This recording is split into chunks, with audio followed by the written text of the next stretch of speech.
I've been to New York so many times that I've lost count. I spent an entire month here in 1998. Ever since, it's been an endless number of conferences, family holidays, business trips, long weekends, exhibition openings, and Yankees games. My husband proposed inside the Met. Our son once played chess in Times Square with some guy in a giant bird costume. I've smoked hookah in Queens, sang along with Cabaret in Hell's Kitchen, watched Bebe Neuwirth on Broadway, chowed down in Harlem, marched in Central Park, spent an entire night on the floor of the JFK terminal, and took a selfie with Norma Kamali on West 57th. I even regrettably once shouted, "Hey Ferris!" when Matthew Broderick and Sarah Jessica Parker passed us in the Village. I love New York. One of my favorite breakfasts in New York is just walking into any deli that I can find and grabbing an egg and cheese. This is on a brioche bun, but usually it's just a hard roll.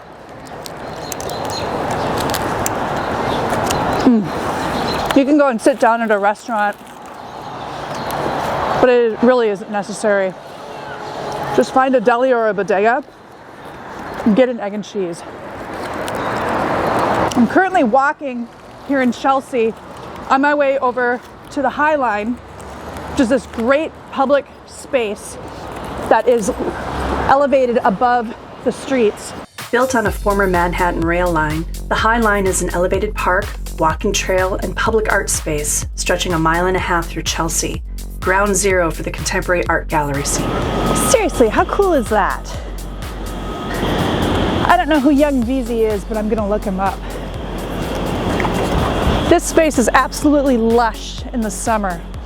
Green and gorgeous. It's a nice respite from walking the streets. And it's really impressive how they've worked public art into this space. Smart advertising. Put your little billboard right here. Talk about the different artists that you represent. That's a really impressive list of male artists. I do love me a good Banksy though. This is like so cool though, how you just look down these streets in Chelsea.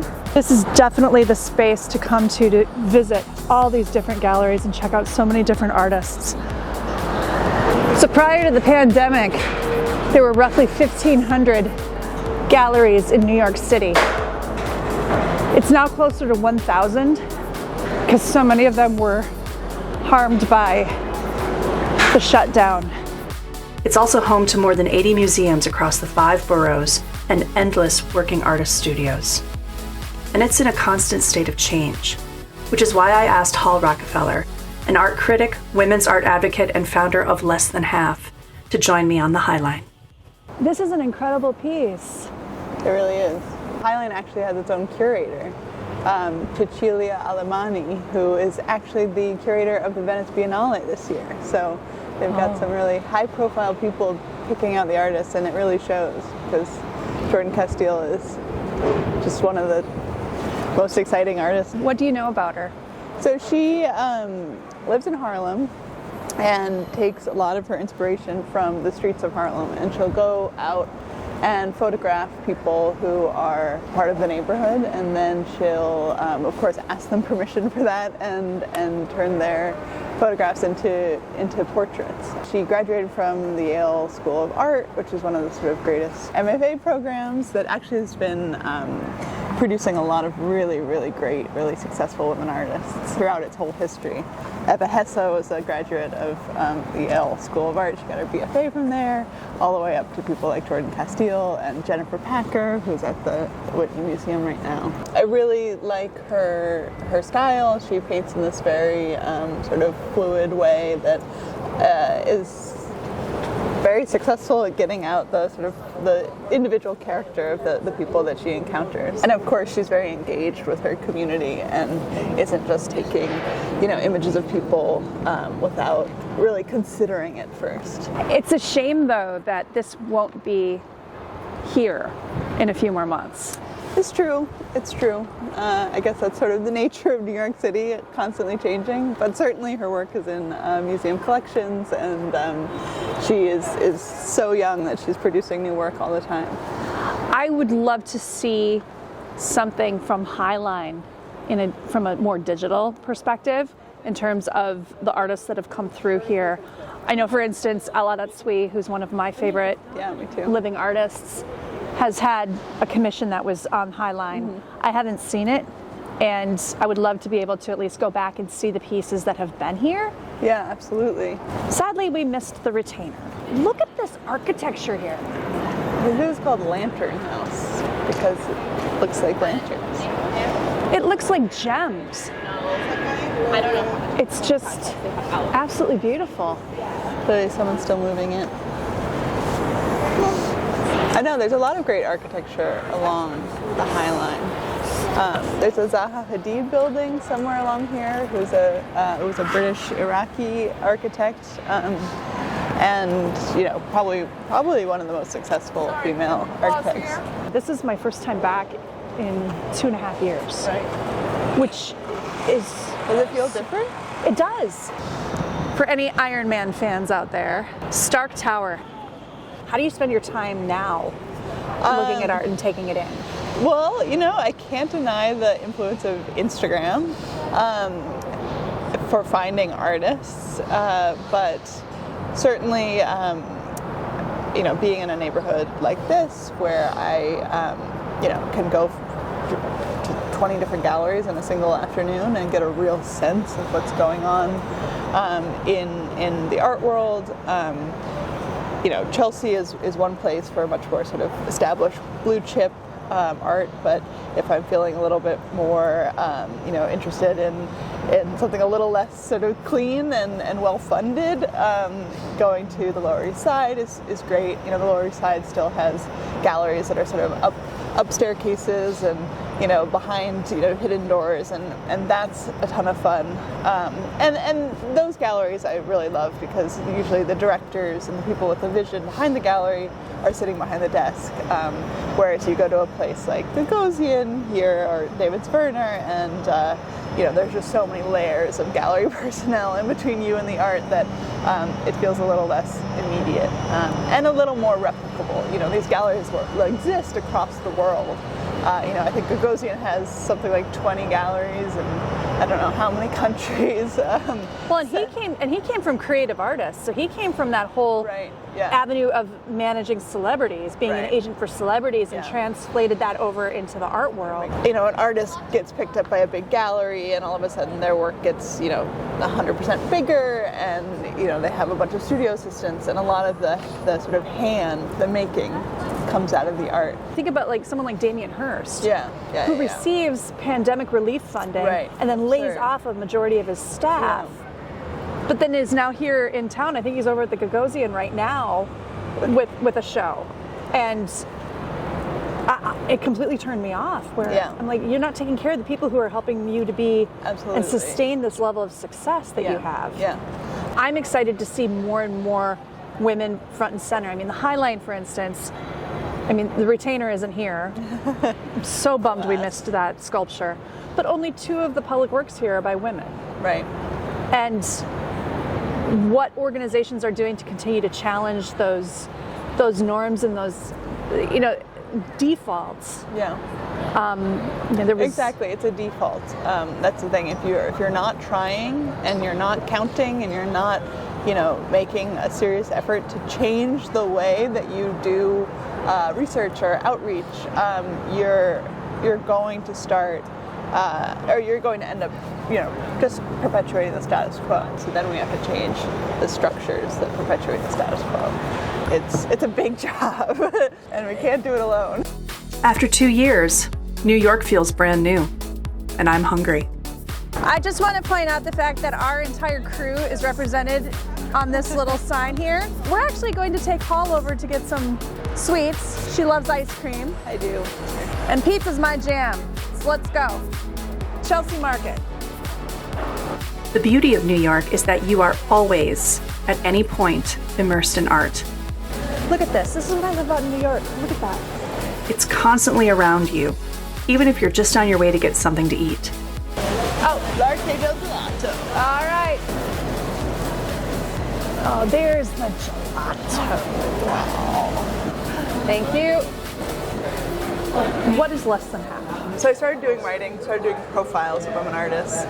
During the pandemic, I did a big American virtual road trip where I interviewed women from across the country. Then I launched the Less Than Half Salon, which was bringing together those women, in addition to anybody and everyone who's interested in the subject, interested in learning, interested in just being around other women artists and other people who are enthusiastic about the subject. And then finally, I've launched a series of courses and one-on-one diagnostics that are designed to help young women learn how to collect women artists. And that's sort of the final piece that is designed to shift things. I'm very keen on how do we build out the next generation of art collectors, and if that means we have to embrace a Coach purse that has licensed artwork on it, I'm all for it. Yeah. As long as we're teaching the principles behind that in terms of what does it mean to invest in this woman artist? Why is she significant? What does her work represent? Right. And then transparency around how she's getting paid and how she's being supported. And absolutely. Making sure that you actually, when you think that you're supporting someone, that you actually are supporting them. And it's not just sort of a show or some sort of surface level engagement. Just imagine if we could galvanize a generation of young women to start collecting women artists. The impact would be enormous, not just on artists who can make a living, but also on the rest of the art world, where it becomes clear that there's a demand. Then everyone starts paying attention. Oh my gosh, that is just... QR code? I'll scan the QR code. This makes me think of Captain America, Hydra. Old stuff. What does it mean? What does it mean? It's extended reality. It kind of looks like Max Headroom a little bit. Look at this. That's us. Woo! We're in zeros and ones. We are in binary.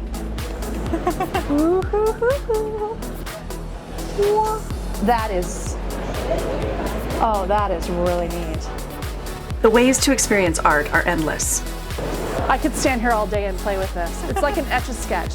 and food is an exceptional medium for artists. Jackie Greaves-Monda is a longtime New York resident, food writer, and cook. Moving to the city from Kingston, Jamaica at age 10, she married a Southern Italian and lived in Rome for years.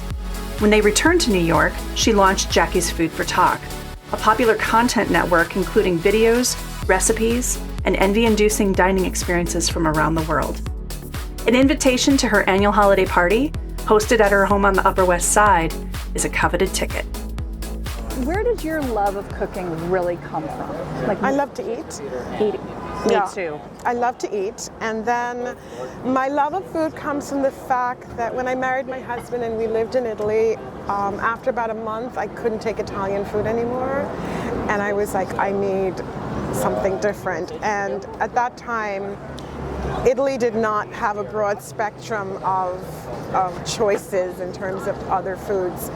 Ethnic foods really did not exist. There were one or two Chinese restaurants. There was one Vietnamese restaurant that still exists, surprisingly enough, but they weren't really great. But that was the only choice we had other than Italian food. And I need food. So then I started cooking Jamaican, which I didn't do before, and I started cooking Chinese. And my mom would ship me spices and things, and my girlfriend who married a German, she lived in Germany, she was shipping me spices and sauces and things from Germany.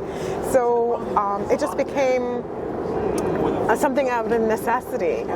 And then I had a few friends, Italian friends in Italy who were really great cooks.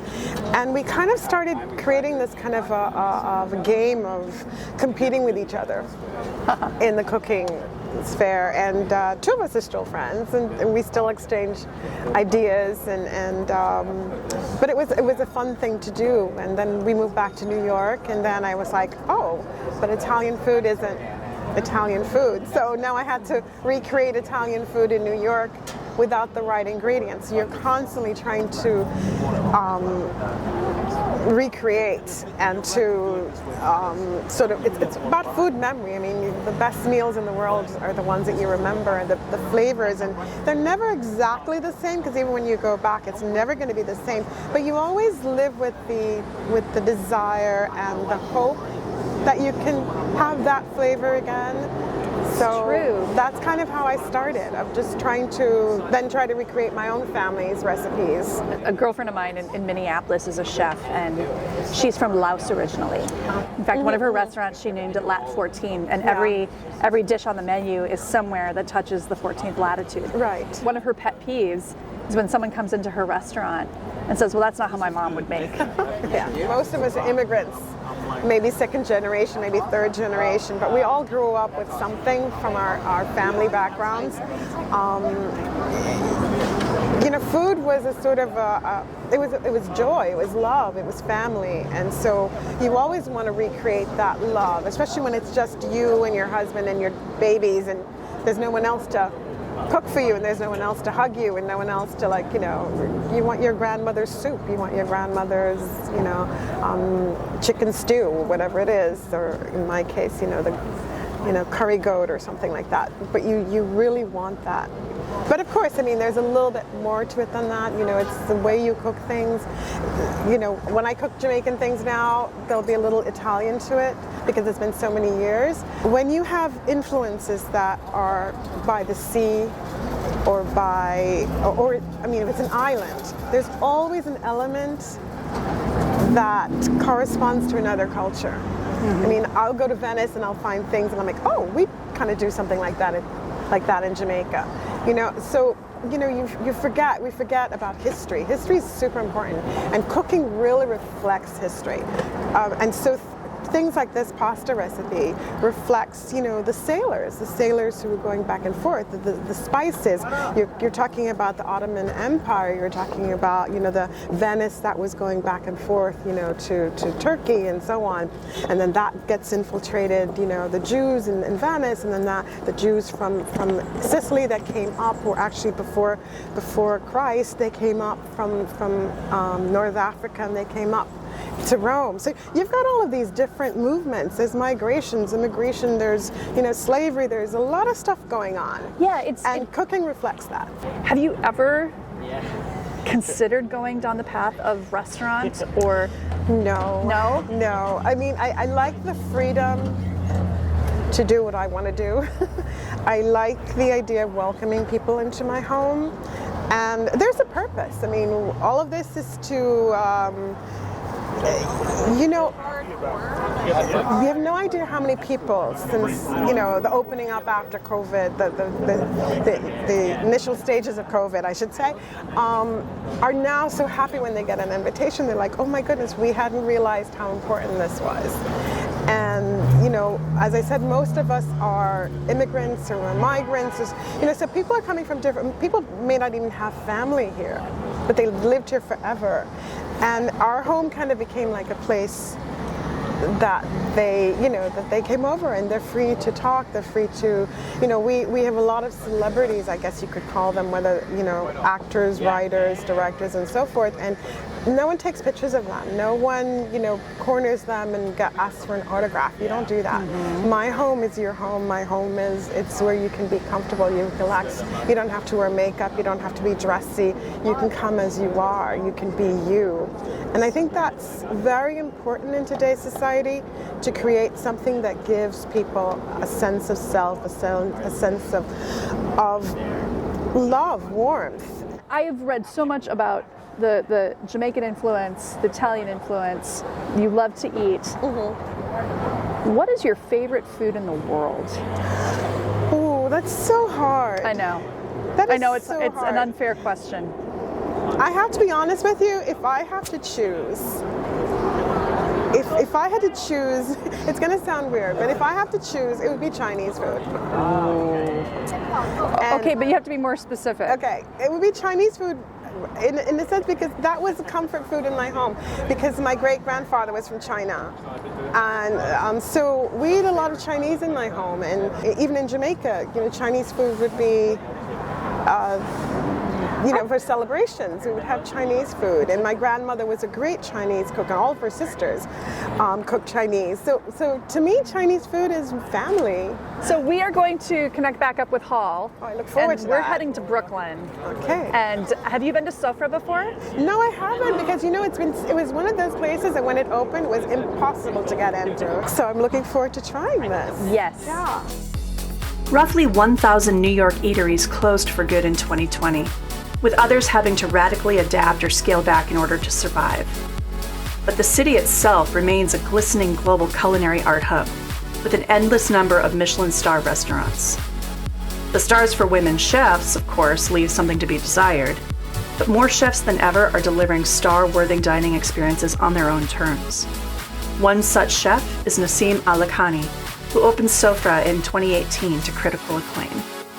When we opened, Melissa Clark, who is a New York Times food writer and someone I passionately follow, she just lives down the block. And she happened to come and eat here, loved our food, contacted me, and we were profiled in New York Times, followed by a review from Pete Wells in New York Times and New York Magazine, and blah, blah, blah. And it was just like boom.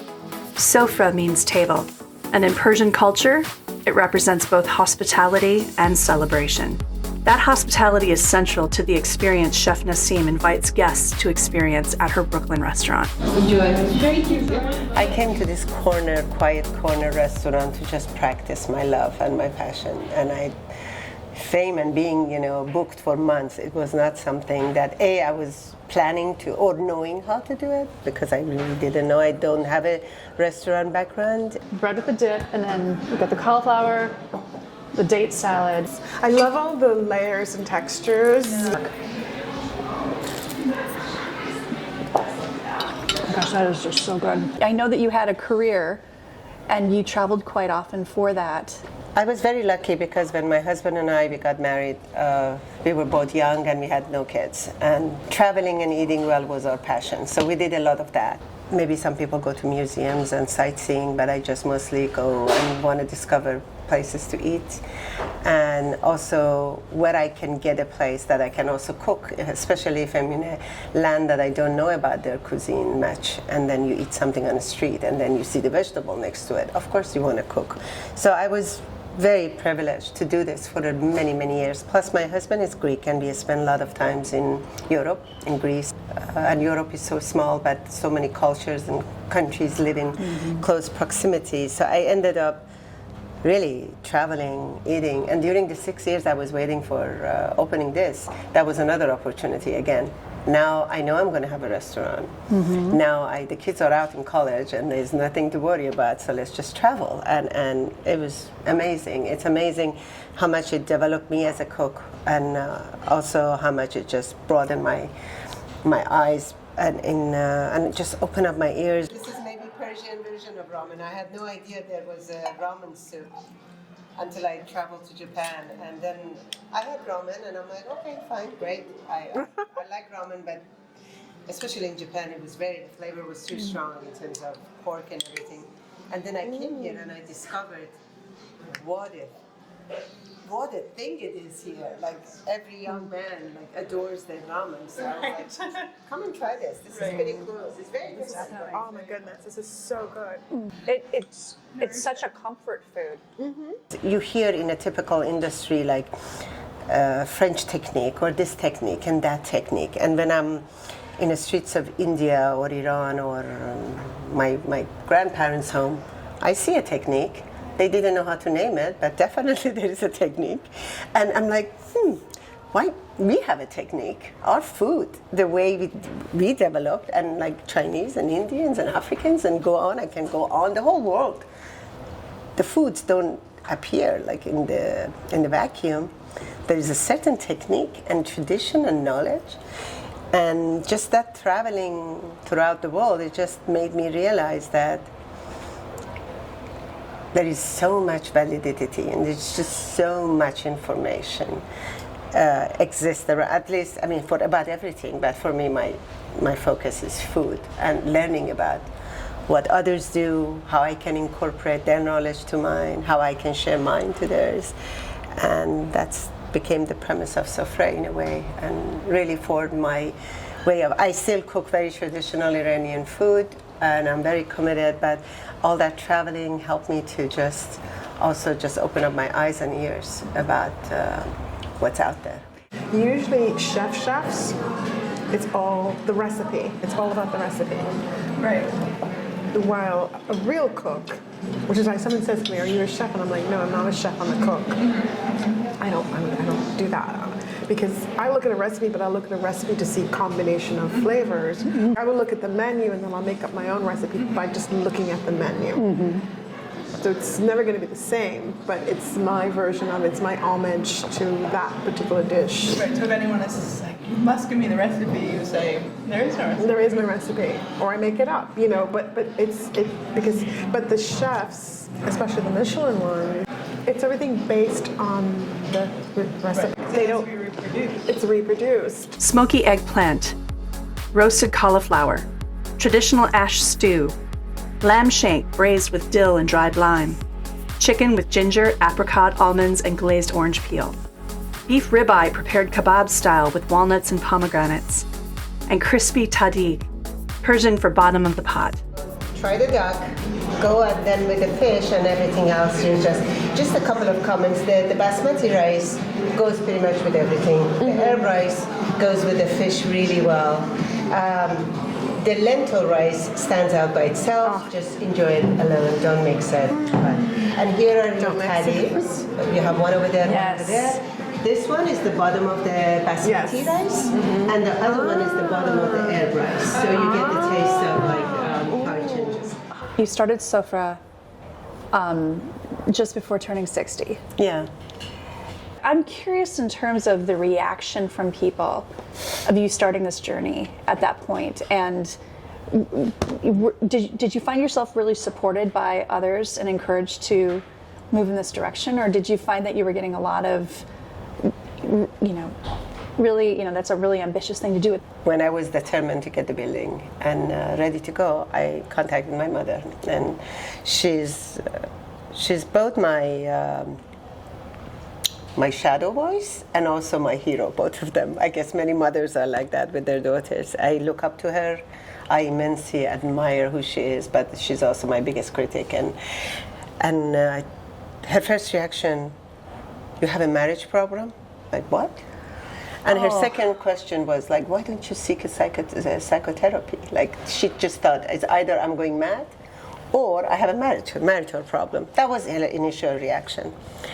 And it was mostly because of, I think, her own fear. And those sounds were in my head too. Perhaps I always had a reason of not doing it. Some of it was valid, but some of them were not. Or maybe, I'm not talking about validity of my fears or not, but I realized as I was getting ready to open how much fear I had of everything, like from failing, from what do I say after 25 years if my things are not good enough, or what kind of examples I'm going to set up for my kids, or how do I respond with my personality. But then it was so much more than that. What if I can't even cook and things collapse? And I had nightmares after nightmares that kitchen is on fire, the food is burned. It's just like nightmare. I had a full-on nervous breakdown, literally like for 48 hours, almost 48 hours, just had a full nervous breakdown. But then it got to a point that you think about, like, yes, there is a fear, but then you have to push yourself through the fear. It's literally like a tunnel, the way I saw it on my nervous breakdown time. That there's a tunnel, it's really dark, it's very frightening, there's a glimmer of light. I either stay in this tunnel or I keep pushing until I get to the end of it. And as they say, there's always a light at the end of the tunnel.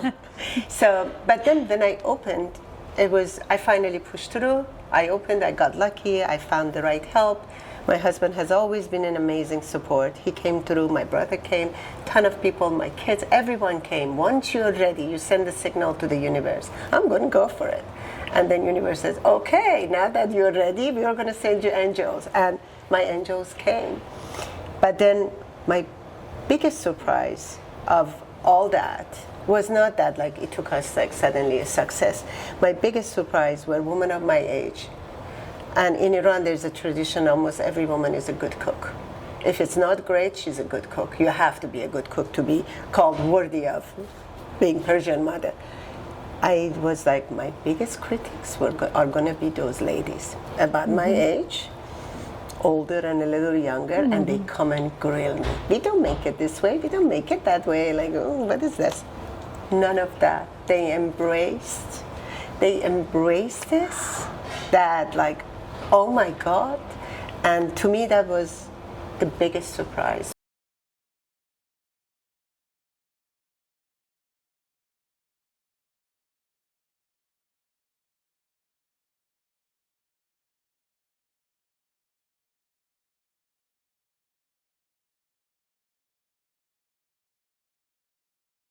One day, I had a very a low day, ton of issues in the kitchen